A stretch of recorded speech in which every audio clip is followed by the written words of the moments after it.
Alright, time for an update. When I last saw you, I was excited and happy to be getting ready to get on the dyno, and haven't had an update for a while since. So what's been going on? The dyno day did not go well. Two main problems, maybe three main problems. There's a random intermittent ass misfire on this side.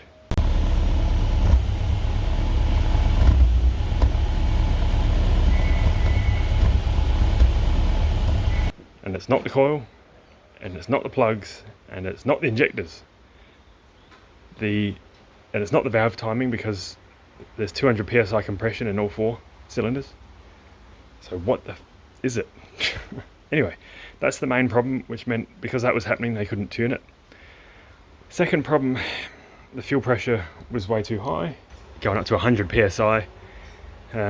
We thought back then, the tuner thought it was because my return line was too small, -4 Teflon line, AN. He said, oh, that's way too small.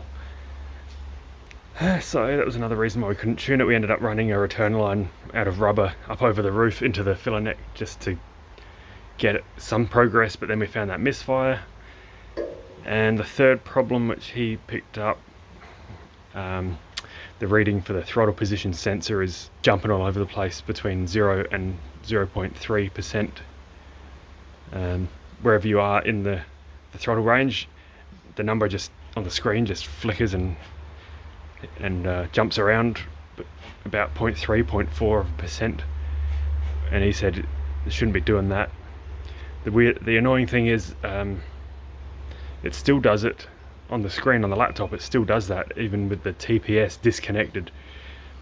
And I've actually, as troubleshooting, I pulled the TPS wire out of the ECU connector under the dash, and then that problem went away. So obviously there is a problem in the wiring between this big chunky connector and this TPS sensor, which means the intake manifold has to come off.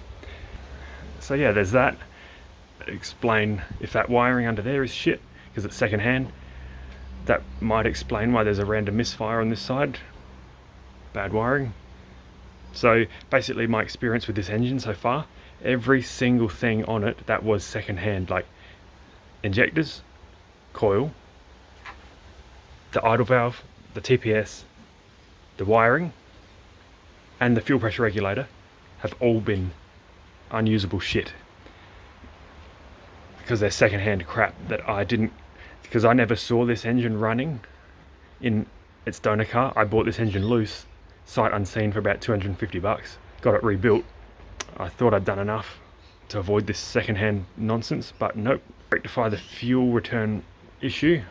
I didn't document it, but I made a hard line out of 5/16 aluminium. So that should definitely be big enough. I got the brand new injectors. I got them flow bench tested. That was another thing. The tuner suspected that my brand new injectors were shit, despite the fact that being Japanese made Hitachi injectors. They're all fine. I got them tested. And so last night when I put fuel pressure through it again for the first time since the dyno day, it still shot up to 100 psi. What the So just as an experiment, I took the return hose off of up here and tried to blow back to the tank. Completely blocked. 100%, nothing going back there. The tube that is actually blocked is this one. In the old tank, this is the original fuel pickup for the carby engine. In my new tank, I repurposed it as the return. It is now 100% blocked. Cannot poke a wire. I mean, I can get a wire through it if I poke it in down to about here. I can get to there and there's nothing. So there's literally a blockage in between here and here on that pipe in my new tank. Struggling to work out how that happened, because when I did the tank sealer, I was very careful to keep blowing air through, and while the sealer was setting, I was very careful to keep blowing air through to make sure the sealer wouldn't go in that pipe and block it up. And the first time I ever put petrol in this new tank, I had this return line disconnected on the outside, and the first time I put petrol in it, petrol came pouring out of that onto the ground, right, out of this tube. It obviously wasn't blocked then, and it's had petrol in it ever since that day. That was the first time I ever put petrol in it, and it came pouring out of there, and it was the first time I ever put petrol in it, and it came pouring out of there, and I had because the hose disconnected. So at some point between me putting petrol in it for the first time and I'm assuming the dyno session, this has become completely 100% blocked, and now I can't unblock it. So now this is happening. Tank's coming out. I'm just going to move my return line and follow the supply line that I made over to this side and put it in the top here. I'm not going to fuck around trying to unblock that steel line that's in there. I'm just going to use that return line that's built into there because I can guarantee that it is big enough and it won't be blocked. And if it is blocked, I can take that pump assembly out and unblock it. I cannot believe how many blockages I've had to deal with in this fuel system since I took the old tank out, and when I put this one back in, this is like the 7th or 8th blockage I've had to deal with. Did I tell you that? The night before the dyno, when I tried to fill the tank up, I could not fill it up. Couldn't get any fuel into it at all. And the short story is that all of these vent lines, and that vent line, and the other vent lines on the other side, and vent lines that go up into the rear quarter panel inside there, not just these on the outside, but they were all blocked with mud wasps nests. Here in Adelaide we get these tiny little black wasps about the size of a grain of rice. They just love little round tubes like that to build their nests in. They're solitary wasps, so they fill it with sand and glue it all together, and yeah, that's what they did 6 times. So I couldn't get any fuel into the tank, and I couldn't get vented gases back up to the front of the car, and so this big one here that's where the fumes come out when you're at the Bowser and you're pumping fuel in at litres per second almost.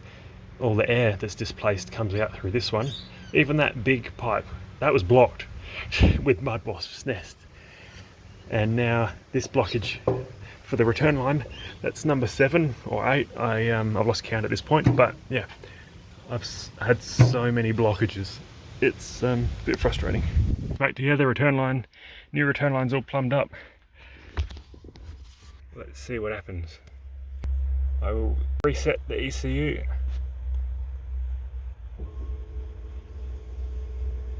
$50.4. We fixed it. That's better than 100 psi, isn't it? Alright, next problem. You can see the TPS up here. That number there.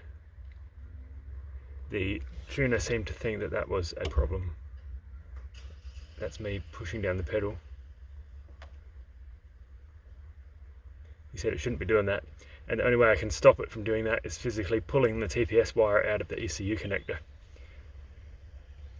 If I just unplug the TPS up at the engine, it still does that, which says to me that there's a wiring problem, but I have beeped out the TPS wire and it's not shorted to any of the other wires in the loom.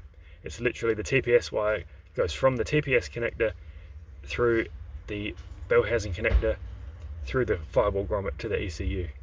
That's the only wire, and there's no shorts, and there's 0 ohms or very low resistance, but I'm still getting that.